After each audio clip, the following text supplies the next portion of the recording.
Kalwan news. Kalwan तालुक्यात बिबट्यांचा मुक्त संचार वाढल्याने शेतकरी व पशुपालकांमध्ये भीतीचे वातावरण निर्माण झाले आहे।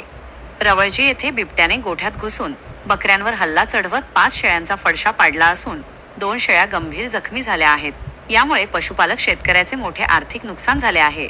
रवळजी येथील शेतकरी श्रीराम काशीराम पालवी यांनी रात्री नेहमीप्रमाणे आपल्या बकऱ्या गोठ्यात बांधल्या होत्या। मात्र मध्यरात्रीच्या सुमारास बिबट्याने गोठ्यात प्रवेश करून बकऱ्यांवर जीवघेणा हल्ला चढवला। या हल्ल्यात 5 शेळ्यांचा जागीच मृत्यू झाला तर 2 शेळ्या गंभीर जखमी झाल्या आहेत। मृत्युमुखी पडलेल्या 2 बोकड आणि 3 शेळ्यांचा समावेश आहे। सकाळी ही घटना उघडकीस आल्यानंतर परिसरात शेतकऱ्यांमध्ये भीतीचे वातावरण असून शेतकरी पालवी यांचे मोठे आर्थिक नुकसान झाले आहे। घटनेची माहिती मिळताच वन विभागाच्या अधिकाऱ्यांनी घटनास्थळी धाव घेत मृत शेळ्यांचा पंचनामा केला। दरम्यान ग्रामस्थांनी वन विभागाकडे बिबट्याचा तात्काळ बंदोबस्त करण्याची मागणी केली असून परिसरात पिंजरा लावून बिबट्याला जेरबंद करावे आणि नुकसानग्रस्त शेतकऱ्याला शासनाच्या नियमांनुसार तातडीने आर्थिक भरपाई मिळावी अशी आग्रही मागणी केली आहे।